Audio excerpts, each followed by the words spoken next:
Hello viewers, आप देख रहे हैं आपका अपना यूट्यूब चैनल बलोच भाई। और बलोच भाई चैनल के अंदर आज मैंने जिस शख्सियत को दावत दी है इंडो पाक रिलेशन के ऊपर बात करने के लिए, वो आपके सामने मौजूद हैं एस के चौधरी एडवोकेट साहब। सर, आपको वेलकम करता हूं अपने शो के अंदर। आप आपसे जो क्वेश्चन करता हूं वो ऐसे क्वेश्चन भी होते हैं जिनके जवाबात जो है कुछ लोगों को, ख़ुसूसन पाकिस्तान के अंदर जो है लोगों को अच्छे नहीं लगते। वो कमेंट्स में अक्सर मैं पढ़ता रहता हूँ। सर, वेलकम इन मेरा माय सभी शो सर। पाकिस्तान वासियों को सभी को मेरा नमस्कार, सलाम, सत श्री अकाल, सभी को नमस्कार मेरी तरफ से। जी आप सर, सभी लोगों वेलकम। को। और रमजान अच्छा चल रहा होगा। हम तो ये आशा करते हैं अच्छा चले रमजान भी अच्छी तरीके से निकले, महंगाई पे कंट्रोल किया जाए। बोलिए सर, क्वेश्चन रखिए अपना। जी सर। सर, आज का टॉपिक है इंडो पाक रिलेशन के बारे में। तो इंडो पाक रिलेशन जी। में सवाल यही बनता है, इंडो पाक रिलेशन में आगे क्या देख रहे हैं सर इसमें, क्योंकि इलेक्शन भी होने वाले हैं।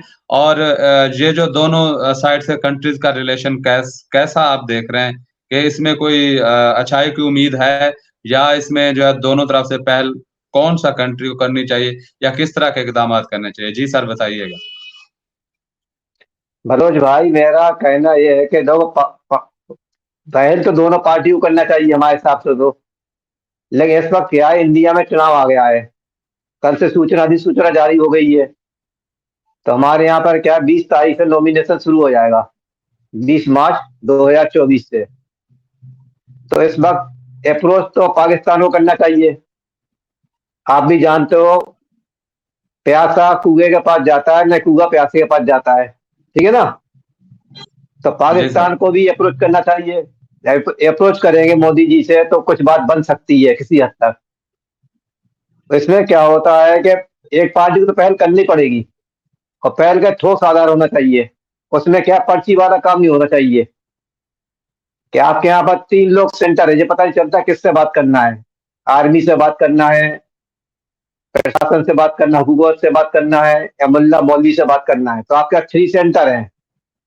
जब तक आपके पास पावर एक आदमी के पास नहीं आती है, पीएम के पास, पीएम कोई बात कहता है, पीछे से पर्ची आ जाती है आपकी यहाँ पर आर्मी की। तो आपका पीएम मजबूर है। इसकी बेचारी कब तक चलेगी, हमारे समझ में नहीं आता है। 77 साल होने वाले हैं, कब तक पर्ची चलेगी आदमी की।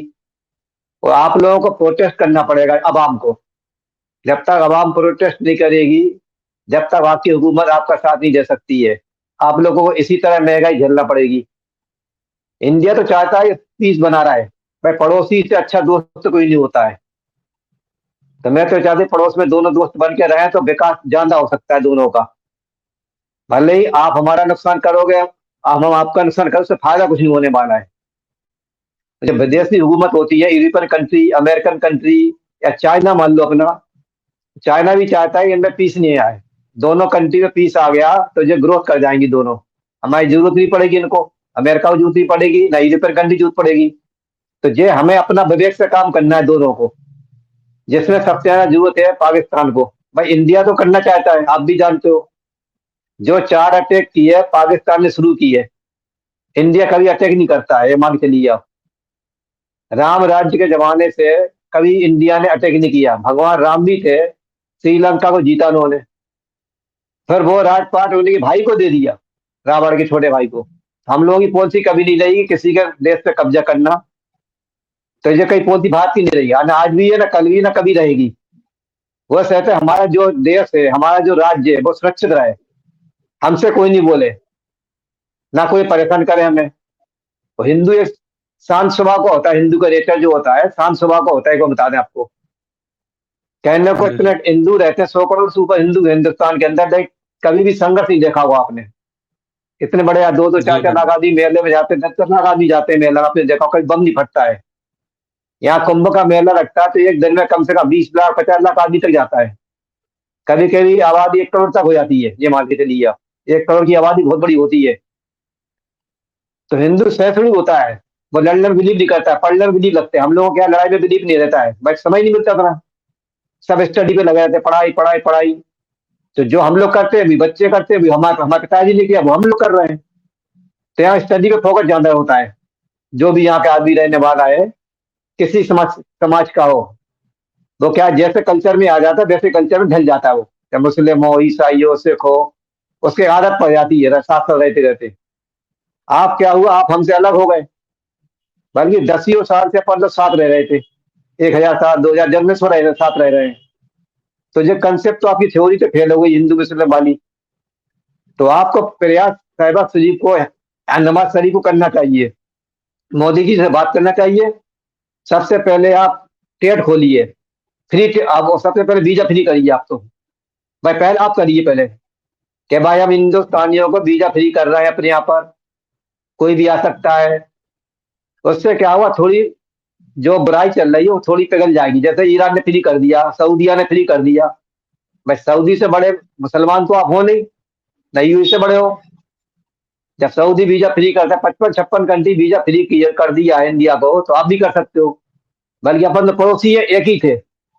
तो सबसे पहला स्टेप सरकार को उठाना चाहिए, वीजा फ्री, इंडिया को वीजा फ्री कर। वीजा फ्री करने के बाद क्या होगा, थोड़ी सिंपैथी इंडिया के अंदर भी आ जाएगी। चलो भाई हमारे बारे में कुछ सोचते हैं।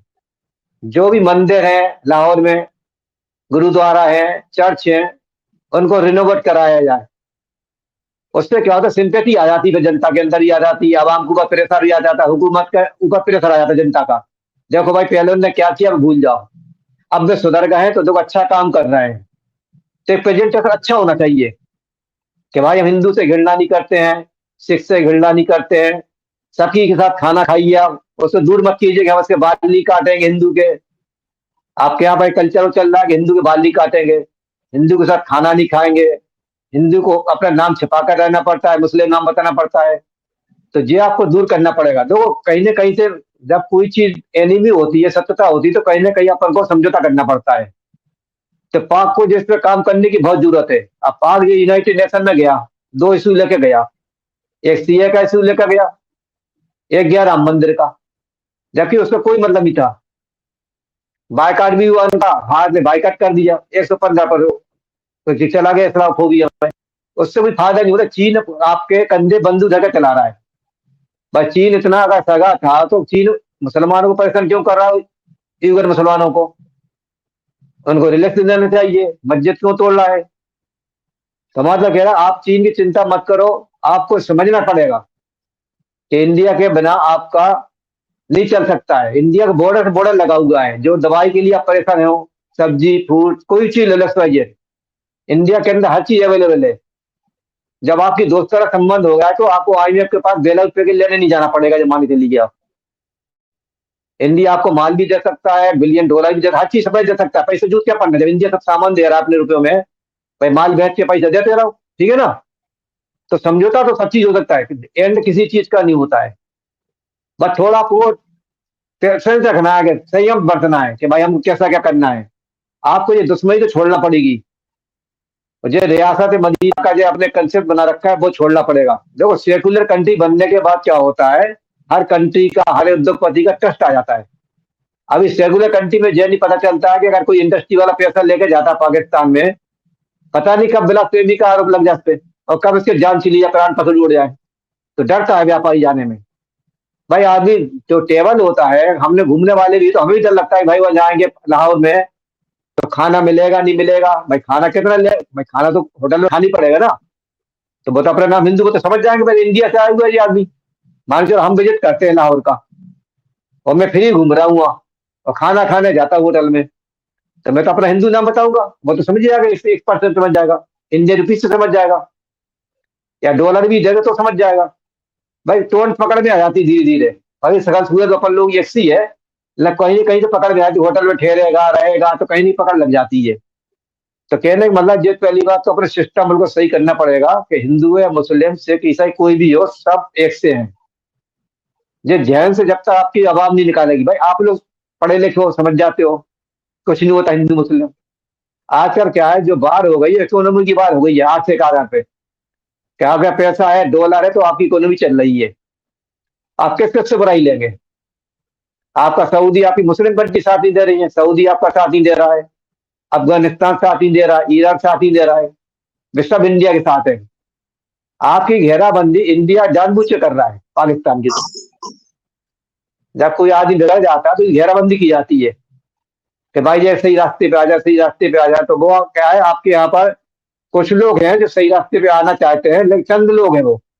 25 करोड़ की बहुत बड़ी आवाम होती है। इन्फ्लेशन बहुत हाई है आपके यहाँ पर। इतना इन्फ्लेशन हम देखते हैं, वीडियो वगैरह कुछ बताते देखते हैं, आपके यहाँ का बहुत हाई है। पता नहीं आप लोग कैसे सर्वाइव कर रहे हैं। दूध ले लो, सब्जी, जो जो आवश्यक चीज है खाने पीने की, उनमें इतना तो होना ही चाहिए।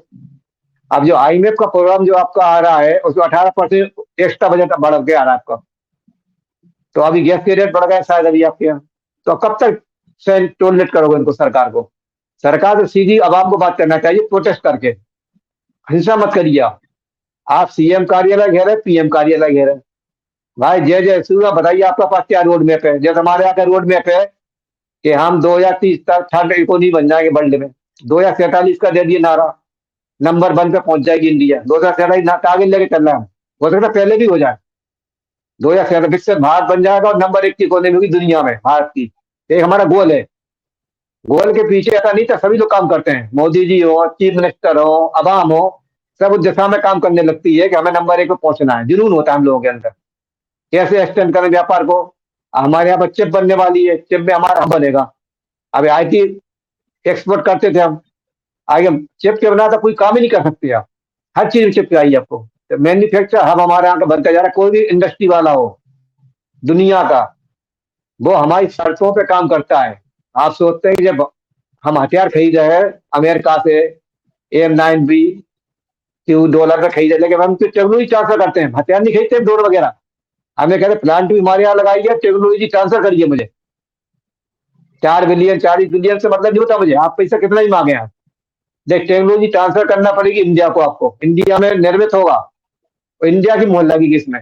ये समझौता करते हैं हम लोग। हम ऐसा नहीं करते कि आपसे हमने ड्रोन खरीद ली है, इजराइल से ड्रोन खरीद लिए, फ्रांस से ड्रोन राफेल खरीद लिए, ऐसा नहीं हमारे यहाँ। हम लोग सबसे पहले समझौता करते हैं, आपको अपनी टेक्नोलॉजी हमारे यहाँ ट्रांसफर करना पड़ेगी, प्लांट भी हमारे यहाँ लगाना पड़ेगा। ये समझौता होता है हम लोगों का। ऐसा नहीं होता कि हमने आपसे खरीद लिया, आपको फायदा करा दिया, नहीं, ऐसा नहीं होता है। हमारा DRDO जेसी के लिए बना हुआ है, जो इसरो बना हुआ है हमारा, वो स्पेस के लिए बना हुआ है। ये दोनों का काम अलग अलग है। DRDO का रोल हथियार के क्षेत्र में, इसरो का प्रयोग है अपने अंतरिक्ष के क्षेत्र में, स्पेस के क्षेत्र में। तो हमारा कहना है जो भारत और पाकिस्तान को थोड़ा सोचना चाहिए। आपकी प्राइम मिनिस्टर को पहल करना चाहिए पहले से। और ये कश्मीर का चूरन बेचना बंद करिए। कश्मीर का चूरन बेचने से लाहौरी चूरन बेचते रहेंगे जिंदगी भर तक, कुछ नहीं होने वाला है। ये माने चलिए, कभी कश्मीर इंडिया नहीं छोड़ेगा। ये माने चले आप, बिल गेट्स बाध्यता पूरा लेकर रहेगा वो। क्योंकि वो कहते हैं, आप कहते हैं मुस्लिम को नागरिकता नहीं दे रहे। भाई मुस्लिम भी हमारे हैं, गिलगित बाल्टिस्तान में है, POJK में है, वो हमारे आदमी है। मुस्लिम हमसे अलग नहीं है। आप कह रहे CM में नागरिकता नहीं दे रहे हैं, तो भाई हम तो दे रहे हैं। POJK के सारे आदमी को हम अपना रहे हैं, जितने मुस्लिम है। 99% मुस्लिम है वहां पर। तो इंडिया गवर्नमेंट जो तो कह रही है कि मुस्लिम को भगा देंगे भाई, POJK ले लेंगे, ऐसा तो नहीं कह रहे हम लोग। वो भी हमारे हैं। हमारे गृह मंत्री आज ही कहा है, जो इतनी आवाम है गिलगित बाल्टिस्तान में, POJK में, जो भी आना चाहे अखंड भारत में, उसका स्वागत है। लेकिन हमारे रूल्स रेगुलेशन आपको मानना पड़ेगा। भारत का संविधान, पासपोर्ट आपको मिलेगा, हमारा सुविधाएं मिलेगी, आधार कार्ड मिलेगा आपको, जो फैसिलिटी है आपको, 5 लाख का बीमा है, मकान फ्री है, मकान के लिए फ्री मिलता है, पैसा मिलता है, टॉयलेट के लिए पैसा फ्री मिलता है, सिलेंडर फ्री मिलता है, बिजली फ्री मिलती है। तो जो फैसिलिटी हम लोगों को मिल रही, वो फैसिलिटी आपको भी मिलेगी। ये नहीं होता कि हमको कोई फैसिलिटी मिलेगी, आपको कुछ मिलेगी। हम लोग तो इनकम टैक्स से दायरे में आते, तो हम लोग नहीं लेते हैं फैसिलिटी, हम लोग जरूरत पड़ती है तो हम इनकम टैक्स सही है। जो हमारे वेलफेयर प्रोग्राम आते हैं पूरा आवाम के लिए आता है, तो वो लोग उसका फायदा लेते हैं। हम लोग दायरे से बाहर रहते हैं ना, हम लोग अप्रोच करते हैं कभी भी। तो हमारा कहने का मतलब ये है कि आप उन्हें प्रधानमंत्री प्रेशर बनाइए, CM पे प्रेशर बनाइए। आप लाहौर से, लाहौर को एक ज्ञापन दीजिए कि भाई आप जैसे आइए 10 दिन या 20 दिन जितने CM बने हो गए, आपने क्या कदम बताया भारत के साथ, और क्या प्रोग्रेस है, क्या किया आपने अब तक। आप कहते हैं मोदी को फॉलो कर रहे हैं हम, करिए फॉलो आप, लेकिन आपने प्रोग्रेस क्या की है बताइए आप। तो वो आप लेटर दोगे, ज्ञापन दोगे, आप मेमोरेंडम दोगे, तो वो प्राइम मिनिस्टर को भेजेगी, चाचा को अपने। तो इनकी सबकी टिकली है। आप क्या 2 परिवार रूल कर रहे हैं मेनली, और दोनों लुटेरे हैं, दोनों चोर हैं। नंबर 1 आप यूपीआई सिस्टम लीजिए हमारा, मास्टर कार्ड वीजा कार्ड को फेंक दीजिए, उससे आपका अमेरिका तो कोई भला नहीं होने वाला है। इंडियन रुपीज में टेक यूपीआई सिस्टम आपको इतना अच्छा लगेगा कि आप सोच नहीं सकते हो। ये माने चलिए आप एक तो क्या है, जो पैसा कटता ट्रांजेक्शन वो पैसे नहीं कटेगा, आपका पैसा यूएई से आ जाएगा, सऊदी से भी आ जाएगा, जहां भी आपका बच्चा पढ़ रहा है, जहां भारत से समझौता हो गए ना यूपीआई का, वो कंट्री पाकिस्तान में भी काम करेगी। तो आप हमसे यूपीआई सिस्टम लीजिए, आईटी खुलवाइए अपने यहाँ पर, भारत सरकार को अप्रोच करिए, भाई आईटी सेक्टर आप खोले, अपने टीचर भेजे पढ़ाने हमारे यहाँ पर। आपकी पढ़ाई किसी काम की नहीं है इस वक्त, ये मान के चलिए आप। आने वाला समय इतना बदल रहा है कि आर्टिफिशियल इंटेलिजेंस पे काम कर रहे हैं लड़के। यहाँ पर पता कितने लड़के बनते हैं, 1 करोड़ बच्चे बनते हैं।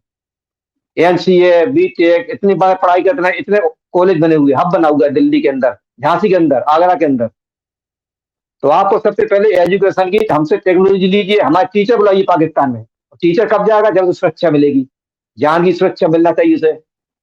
अब ऐसा नहीं कि वो चला गया उसकी जान छिलेगी तो कोई नहीं जाएगा, समझ रहे ना बात। जैसे अभी अफगानिस्तान में, अफगानिस्तान के यहाँ चल रहा है हमारा काम, प्रोजेक्ट चल रहा है। अफगानिस्तान ने चाबहार पे भी इन्वेस्टमेंट किया है $35 मिलियन का। तो जब अफगानिस्तान वाले समझ सकते हैं तो आप क्यों नहीं समझ सकते हो। बोले 40 साल जंग में रहे, रूस के साथ रहे, अमेरिका के साथ रहे, लेकिन वे समझ गया कि हमारा पाकिस्तान से भला नहीं होगा, हमारा भला होगा इंडिया से। जैसे ही आपको इंडिया से समझौता होगा तो आपको ईरान से अटैक बंद हो जाएंगे, अफगानिस्तान से अटैक बंद हो जाएंगे, चारों जगह शांति आ जाएगी जमाने के लिए। तो ये आपको प्रयास करना चाहिए। एक तो आपको अफगानिस्तान का इशू खत्म हो जाएगा, ईरान का इशू खत्म हो जाएगा, क्योंकि भारत के दोस्त थे। चीन से हमारी थी कंफ्लिक्ट रहता है, लेकिन चीन से हमारी बात ऐसी नहीं होती, हमारी ट्रेड चालू रहती है, ट्रेड कहीं बंद नहीं होती है। बल्कि हम चीन को परमिशन नहीं दे रहे हैं इन्वेस्टमेंट करने का। चीन तो कह रहा है इन्वेस्ट करने का हमें मौका दीजिए इंडिया में। मोदी जी ने मना कर दिया, आपको हम कोई मौका नहीं दे सकते, कोई तो हमारी अराइवल हो सबसे बड़े। हमारे कहने का मतलब है कि अपन एक है, आप रूल कर रहा करिए। ये मान के अखंड भारत को मान के चलिए, हम अखंड भारत में रह रहे हैं तो कश्मीर का इशू खत्म ही हो जाता है। कश्मीर चाहे हमारे पास रहे चाहे आपके पास रहे, वो इधर रहा है चाहे उधर रहा है, ऐसा एग्रीमेंट कर लीजिए कि भाई जनता को फ्री कर दीजिए आप, तो कहीं भी जा सकता है। हमारे पासपोर्ट वीजा फ्री कर दीजिए आप। जब वीजा फ्री कर दो कश्मीर वाले तो आराम से जा सकते हैं, लाहौर वाले इंडिया आ सकते हैं, हम झांसी वाले दिल्ली वाले आपके लाहौर आ सकते हैं। तो विवाद कहाँ रहा भाई, जाना वो आईडी कार्ड आप गले में लगा के आईडी कार्ड चलिए, आईडी कार्ड से ही आपका आइडेंटिफिकेशन हो जाएगा। तो हमारा मतलब आपको काम करने की बहुत जरूरत है, और समय रहते आपने काम नहीं किया तो आपको जून तक कम से कम $30 बिलियन अदा करना है। कहाँ से लेंगे $30 बिलियन आप, जबकि इस वक्त आपका रिजर्व $60 बिलियन होंगे लगभग। 3 बिलियन आप डिमांड कर रहे हैं, इसमें आपके एलसी खुल रहा है आपकी। भाई तो कैसे सर्वाइव करेंगे बताइए ना, मुझे सर्वाइव कर ही सकते हो आप। आपको भारत से लड़ाई करने की कोई जरूरत ही नहीं है। तो लड़ाई मिलता क्या है बताइए, लड़ाई में नुकसान के अलावा कुछ नहीं मिलता है। आपने देश अलग किया तो आप छोटे से 4 प्रांतों में रह गए। आज भारत के साथ होते तो आपके पास 28 और प्लस 9 हमारी यूनियन टेरिटरी, कितने 37 कंट्री, आप 37 स्टेट आपको मिलते घूमने को। कश्मीर से कन्याकुमारी तक घूमते आप, लाहौर घूमते, इस्लाम घूमते, यहाँ से आदमी इस्लामाबाद जाता, कोयटा जाता, पेशावर जाता पैसा खर्च करता, घूमता। तो आपको टूरिज्म से इतनी इकोनॉमी बूस्ट कर जाती कि जिससे कुछ कह नहीं सकते हैं आप। जो आदमी जाता तो हफ्ता 10 दिन के लिए घूमने जाता है, वहां के लिए आप होटल में ठहरेगा, खाना खाएगा, कार भी किराए पे लेगा, साधन भी किराए पे लेगा। तो मतलब ये कि आपके जो भी नेता है होश के नाखून लाना चाहिए उन्हें। अब आम का भला तभी हो सकता है। आपके यहाँ पर महंगाई बहुत जबरदस्त चल रही है, हम तो सोच के कांप जाते हैं कि इतनी महंगाई इंडिया में हो जाए तो क्या बता सकते हैं, इंडिया में तो हाहाकार बन जाएगा। यहाँ कोई चीज 100 रुपए से ऊपर जाने लगती है तो सोलो सरकारें बदल जाती है। ये मान के लिए आप, सरकार को अपना स्टोर खोलना पड़ता है। यहाँ पर स्टॉक होता है प्याज आलू, सरकार करती है। जैसे ही लगता है उसे महंगाई बढ़ रही तो सबसे पहले एक्सपोर्ट बंद होता है, सरकार अपने स्टोर खोल लेती है। सरकारी उस दुकान से प्याज ले, आप आलू ले। अभी सरकार ने खोल दिया है गेहूं का स्टोर, आटा। आटा क्या हो मिल रहा है हमारे यहाँ पता है आपको, 27.5 रुपए पर केजी, हर रेलवे स्टेशन में मिलेगा। चावल 29 रुपए किलो, भात के नाम से, भात आटा भात चावल। जो राइस है 29 रुपए किलो मिलेगा, आटा मिलेगा 27.5 रुपए किलो। कोई भी कितना खरीद सकता है, कोई बाउंडेशन नहीं है हमें 10 किलो लेना है 50 किलो, जितनी आपको जरूरत उतना लीजिए आप। भारत सरकार ने स्टोर खोल दिया, रेलवे स्टेशन भी अलग कर दिए हैं। और आप यहाँ रेलवे स्टेशन पे ले, हर जगह स्टोर खोल दिए उन्होंने। क्या मैं वैसे तो यहाँ पर रेलवे कम जाता है लेने, अभी अब वैसे ही सस्ता मिलता है मार्केट में, हर चीज इतनी सस्ती है कि उसे सरकारी स्टोर जाने की जरूरत नहीं पड़ती है। हमारा मतलब कहने के सही जाए बात। आपके जितने नेता हैं, खासतौर से पीएम को, आपके जो वित्त मंत्री सरदार बन गए हैं जो, वो तो फाइनेंस मिनिस्टर बन गए, अब तो वो आ गए, मोहम्मद औरंगजेब आ गया है फाइनेंस मिनिस्टर, तो मोहम्मद औरंगजेब आ गया शायद। तो आप आईएमएफ से कितने भी करते रहो, तो आईएमएफ में भी हम लोग अड़ंगा लगाएंगे, क्यों लगाएंगे? आपको जो पैसा मिल रहा है तो वो आप हथियार खरीदने में करते हैं उपयोग, या अपना जो लोन है उसे चुकाने में करेंगे। तो दो इशू रेट की है इंडिया ने, कि आपको आईएमएफ को लोन क्यों नहीं मिलना चाहिए? दो रीजन है, कारण उसमें पैसा हमारा भी होता है, 5% कंट्रीब्यूशन होता है इंडिया का। तो आईएमएफ के सामने एक तो आपके यहाँ पर क्या है, माइनॉरिटी है जो, उसको टॉर्चर किया जाता है, और वो भी इशू है। जो क्राइटेरिया होते हैं लोन के, कि आपके यहाँ क्या चल रहा है निजाम, क्या नहीं चल रहा है, तो आईएमएफ का इजीली ऐसे लोन नहीं देता है। तो इंटरनेशनल मॉनेटरी फंड, एक तो आपका इमरान खान ने विरोध करा हुआ है, इमरान खान के आदमी वाशिंगटन डीसी के अंदर प्रोटेस्ट कर रहे हैं। आईएमएफ के बगल में वर्ल्ड बैंक, वर्ल्ड बैंक का अध्यक्ष भी इंडियन सरदार जी हमारे हैं, आईएमएफ में वाइस प्रेसिडेंट इंडियन हमारी। तो वो सब देखते हैं। तो एक बता समझ लीजिए आप, इंडिया जहां भी बैठा होगा, पाकिस्तान आएगा तो इंडिया का एक विरोध तो रहता है, और फेवर भी रहता है कि पाकिस्तान से हमारी दुश्मनी है तो इसको सपोर्ट नहीं करना है। जो इंडिया बैठा हो वो कभी सपोर्ट नहीं करेगा आपको, जमा लिया वो आपकी टांग तो खींचेगा, तुम तो हमारी कंट्री से दुश्मनी कर रहा हो ना, हमें आप गलत कहते हो। जैसे आपकी समझ लो वाइस प्रेसिडेंट अमेरिका में हमारी इंडियन है, वो ब्रिटेन में हमारा इंडियन बैठा हुआ है, कुछ ना कुछ तो भावना रहती है आपके अंदर, जो कुछ मान लिया। हमारा कहने का मतलब है ये है कि आप प्रधानमंत्री से आप करिए, नमाज सही से बात करिए, लाहौर में रहते हो अपना, कुछ नहीं सब यूट्यूबर चले जाओ, काफी यूट्यूबर कितने लाहौर है, 1000 से कम यूट्यूबर नहीं होंगे, 1000 यूट्यूबर चले जाओ, ये सब बताइए हमारे फ्यूचर क्या है, ये कहिए आपको, कुछ नहीं कहना आपको साहब, हमारा फ्यूचर आज हमारा भविष्य क्या आगे, फिर हमारे बच्चों को क्या होगा। जिस हिसाब से महंगाई चल रही है, तो बुद्धिजीवी संघर्ष करता है। जब स्वतंत्रता संग्राम का आंदोलन शुरू हुआ था, तो हमारी सिटी झांसी से महारानी लक्ष्मीबाई ने 1857 में संग्राम शुरू कर दिया था। उसकी उम्र कितनी थी उस समय? मात्र 16 साल, 16-17 साल की उम्र में विद्रोह शुरू कर दिया था उसने, समझ लीजिए आप। तो आप लोगों को विद्रोह तो करना पड़ेगा, प्रोटेस्ट करिए, कोई दिक्कत नहीं है, अपनी बात रखिए, था हमारी बताइए फ्यूचर क्या हमारा, आगे हम क्या करेंगे। जो डिग्री हमारी, तो डिग्री सब आप ही जमा कर दो, सब डिग्री करना क्या मुझे, 20 लाख खर्च कर दी, 40 लाख खर्च कर दी, डिग्री से नौकरी दे नहीं रहा आप, हम बताइए क्या करेंगे सर। सारी डिग्री जमा करा दो, सबके डॉक्यूमेंट इकट्ठे जमा के उनके घर पर पहुंच जाओ, मॉडल टाउन में, मॉडल टाउन में प्रोटेस्ट करिए 2-4 दिन के लिए, बैठ जाओ कैंप लगा के। या तो आप भारत के साथ डील करिए, आप किसी डील के किसी से नहीं कराना है, फिर आपको भारत के साथ डील करना है, कैसे करना है जी आप सोचें। अब हमको इससे कोई मतलब नहीं है, अब आपको तो चीज सस्ता चाहिए, कहाँ से दे रहा है आप, आपका हेडेक है, हमारा हेडेक नहीं है। आप राजा हो, आप करिए, नहीं तो आप त्याग पत्र दीजिए, इमरान खान को दीजिए चार्ज, या कोई और पर्सन हो अच्छा उसको चार्ज दीजिए। भाई अवाम किसी, आप तो अवाम के माई बाप है ना, प्रधानमंत्री का तो माई बाप होता है, चीफ मिनिस्टर माई बाप होता है,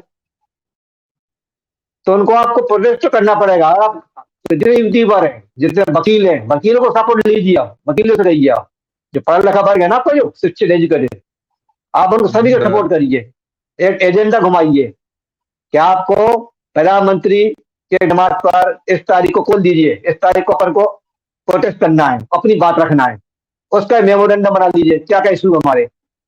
इशू नंबर 1 भारत से शुरू हुई है, भारत से दोस्ती क्यों नहीं करना चाहते हैं, सब क्या कारण है, क्या रीजन है, वो क्यों दुश्मनी तुम्हारी, बता दो मुझे। आर्मी है कौन है खुद बताएंगे वो, करिए पीसी करिए, प्रेस कॉन्फ्रेंस करिए, पीसी करिए, आप तो आप लोग अपनी पीसी के लिए जवाब दीजिए इसका। तो मनोज भाई आपको लोगों को, जब तक आप जागेंगे नहीं, अभी आप सो रहे हैं कुंभकर्ण की नींद, आप जिस दिन जाग जाएंगे उस दिन सरकार हिल जाएगी, लूली लगनी सरकार आपकी। उन्होंने बंटवारा कर दिया, मरियम नवाज को पंजाब, मरियम नवाज को पंजाब दे दिया। पंजाब में देखिए आपकी, हम तो देख के रहेगा कि आपकी 161 सीट पंजाब में, जितनी तीनों प्रांत में थी एमएनई सीटें नहीं है नेशनल असेंबली की, पंजाब भारी पड़ता आपका। बलोचिस्तान में कितनी सीटें है? मात्र 45। समझ में आता कैसा बंटवारा किया, बलोचिस्तान बड़ा एरिया आपका, ग्वादर पोर्ट जो आपका है, ग्वादर पोर्ट पे भी चाइना ने कब्जा किया हुआ। चाइना ने आपको पूरा धंधा खत्म कर दिया, पूरी मछली मार के दे जाता है। एक तो उसका बाइकआउट कर दी। देखो इंडिया कभी भी क्या करता है, इंडिया कभी कब्जा नहीं करता है। इंडिया क्या करता है, आपको अगर हमने सपोर्ट किया तो हम आप पे प्रावधान लगा देंगे, वहां पर अपना पैसा खर्च कर इन्वेस्टमेंट करके कि आप कमाइए, खाइए, आराम से रहिए, जो सहयोग चाहिए मुझसे लीजिए। तो इंडिया की बस जो हिंदू कभी कब्जा करता ही नहीं है, मान के लिया। हिंदू के डीएनए में नहीं है कब्जा करेगा, कभी नहीं करेगा। आप हमसे कह दो बलूचिस्तान आ जाओ, इतनी जमीन जरा हमें भाई साहब हाथ जोड़े, हमें नहीं जाना है, हमारा घर में कम है, ज्यादा सही है, हमें नहीं जाना है। ठीक है, हम लोग की आदत में होती है, यानी कि लालच में आगे जल्दी पकड़ लेना, ये ऐसा नहीं कर रहे हैं। हिंदू की एक आदत होती है, वो जल्दी समझौता नहीं करता है इन चीजों में, ना वो लालच करता ना भाई पैसे मिल जाते। आपने देखा मोदी पैसे नहीं लेते हैं, योगी जी पैसे नहीं लेते हैं, क्या बहुत से लेता है, ऐसे पैसे नहीं लेते हैं, जन सेवा करते हैं। जो लेते हैं वो पकड़े जाते हैं, जेल जाते हैं। यहाँ तो कानून भी है ना, रूल ऑफ लॉ भी है। कहीं भी कितना बड़ा बना रहा है, जेल जाना पड़ेगा उसे।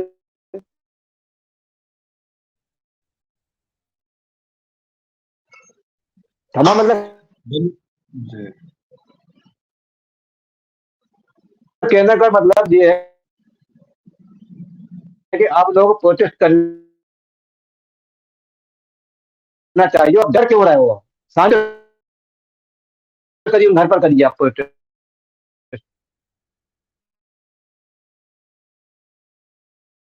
और सारी यूट्यूबर बताओ, मैं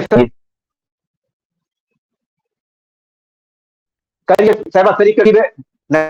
आइए, आपने हमारा फ्यूचर प्लान क्या है, आप भी 5 IT सिटी बनाएंगे। अरे भाई 5 IT सिटी कहाँ से बनाएंगे आप, पैसा कहाँ है आपके पास? एक IT सिटी में बहुत पैसा लगता है बनाने में। मेरे दीदी ने बोला 5 IT सिटी पंजाब में बनाएंगे। तो भैया बलोचिस्तान में कौन बनाएगा, सिंध में कौन बनाएगा, KP में कौन बनाएगा, POJK में कौन बनाएगा? तो भाई आपका रोड में है क्या, आप फंड कहाँ से ला रही हैं? अब आपने कहा एयर एम्बुलेंस चलाएंगे, अब आपके सकनी सी गली लाहौर में कहाँ एम्बुलेंस चलेगी, एयर एम्बुलेंस? हमारी बीवी जो आपके सीएम पे आ रही है, वो हमने सुना है हेलीकॉप्टर से आ रही है वो।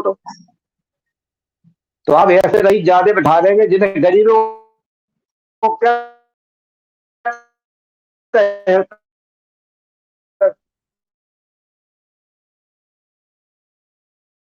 तरस आएगा। तो आप लोग वकील पर छोटे बड़े मिला के वकील होंगे, वकीलों का सपोर्ट लीजिए। बड़ी आबादी में 10-20 हजार आदमी जाएंगे तो हिल जाएंगे वो। क्या आपके बताइए, आपका प्लान क्या है? और रोड में किन्हें तुम हाईवे के टुकड़ों पे पड़ रहे हो, चाइना के टुकड़ों पर रहो, सऊदी अरब, ये कोई मैदान नहीं है इस टाइम। लोन कब तक लेंगे आप? लोन लेते लेते एक दिन ये आएगा कि चाइना कहेगा गले जी गुर्दा सब निकाल लेंगे। चाइना तो छोड़ेगा नहीं ना, IMF छोड़ेगा। वो जमीन में कब्जा करेगा, वो जनता पे कब्जा करेगा। तो कलेजी गुर्दा भी निकाल ले जाएगा चाइना तो आपके। तो हमारा मतलब कहना कि आप अभी जब जागो जब सवेरा मानो, जो हुआ वो भूल जाओ। 77 साल में ने क्या किया, आज प्रेजेंट में हमें क्या करना है उस पर ध्यान देना है। जब तक आप लोग नहीं जागोगे, ध्यान नहीं देंगे, तो आपके समझ आप पर फ्यूचर खराब होगा, आपके बच्चों का फ्यूचर खराब होगा। 103 लाख करोड़ का कर्जा है आपको पाकिस्तान पे, अप्रोक्सीमेट। अब हो सकता है जाना भी हो। 103 लाख करोड़। आप समझ लीजिए कैसे 103 लाख करोड़ का आप ब्याज नहीं दे सकते हो। अभी आपका फंड बढ़ने वाला 35 रुपए आ गई है सो रिपोर्ट। जब तक IMF के रूल्स नहीं मानेंगे, जब तक आपका कंट्री को लोन नहीं मिलेगा। और $3 बिलियन में होना कुछ नहीं है आपका, ये मान लिया आप। चलो मिल भी गया 3 बिलियन, तो 7 और 3 $10 बिलियन, $30 बिलियन आपको देना है। $18 बिलियन आपको देना है ईरान को। 31 मार्च तक आपने प्रोजेक्ट पूरा नहीं किया, आपका प्रोजेक्ट छोड़ दिया गैस पाइपलाइन का। तो हमारा मतलब जो आप कैसे सर्वाइव करेंगे? रोज तुम्हारे अफगानिस्तान वाले का आपको अटैक कर रहे हैं, वो आपकी नहीं बात सुन रहा चित्रकाल में। तो मतलब कहने का जब अफगानी होशियार हो सकते हैं, तो होशियार क्यों नहीं हो सकते हो? जो गारों में रहने वाले अफगानी समझ गया कि हमारा फ्यूचर कहाँ है, हमारी फैमिली का फ्यूचर कहाँ है, और समझ गया हमें इंडिया के साथ